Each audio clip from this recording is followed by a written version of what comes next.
Now, the subject of testing, do you really have to test the cable before you install it? No. BICC Pyrotenix cables are fully tested at the factory and are BSEC approved to BS 6207. This approval ensures that the cable has been manufactured in accordance with the standard and also checked by independent inspectors. And what insulation resistance should you expect after installation? After both ends of the cable have been terminated, we would expect that the insulation resistance would be in excess of 100 megohms. However, initial low readings are not a cause for concern, and the insulation resistance should be noted and a second reading taken 24 hours later. A higher second reading indicates that the cable has been correctly sealed and the value should now be at least 100 megohms. If the value has not risen or has fallen, this indicates a fault condition and this should be located and rectified. Well, if the reading isn't 100 megohms after 24 hours, what should be done? There's a simple test to establish whether the cable has been sealed correctly. Firstly, connect an insulation tester between two conductors or one conductor and sheath. Then apply a small amount of heat to the cable behind the seal using a match or a cigarette lighter. A rapid fall in the reading confirms that the seal is faulty. If there's no change, then the seal is good. Where it's not practical to use a naked flame, a similar test can be done using a freeze spray.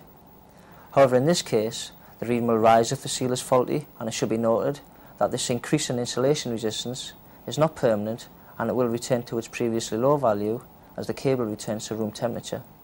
Can you repair a badly made seal? Yes. First, remove the faulty seal and strip back 3 or 4 millimeters to remove the threaded sheath.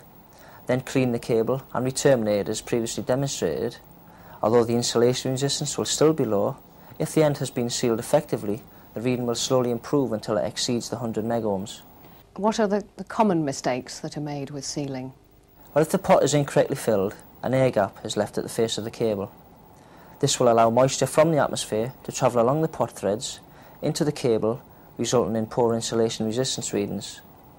Not screwing the pot on sufficiently can produce a similar result, and if the pot is screwed on too far, then a direct earth fault may result.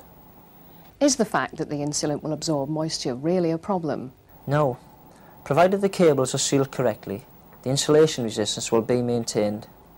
If the cable is damaged during installation, this may produce a potentially dangerous situation, but with Pyrotenix cable, the insulation resistance would drop, indicating that something was wrong, so therefore it can be said that Pyrotenix cable is actually self-monitoring. When I was talking to Alan Walker, he made what seemed to me to be a very valid point about fixing distances. Yes. The IEE wiring regulations allow for the fact that MI cable is more self-supporting than other types of cable, which require some 2.5 times more fixings. As Alan stated, this shows an appreciable cost saving when surface wiring Pyrotenix cable.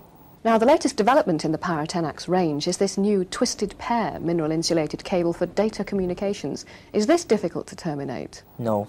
Termination of twisted pair cable is exactly the same as for standard cable, except that the conductors must be untwisted and straightened before fitting the seal.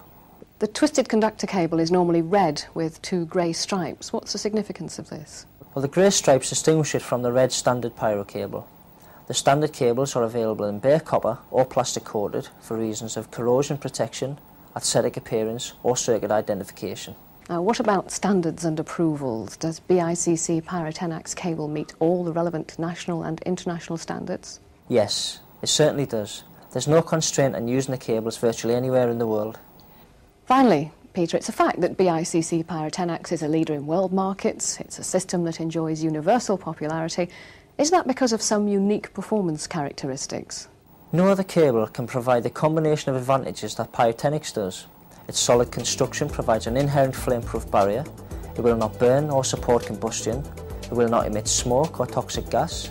It will operate at temperatures up to the melting point of copper, that is 1083 degrees centigrade. It's non-aging, radiation resistant, virtually indestructible. It's smaller than other cables of the same current carrying capacity. It's pliable, waterproof and very strong, and the copper sheath provides an excellent low resistance to earth continuity. That's a very impressive list, Peter. Thank you very much for answering all those questions. By following the recommended procedures and by bearing in mind the points we've discussed, you'll find that working with Pyrotenax cable is both easy and straightforward. So, do the job right and do it with Pyro.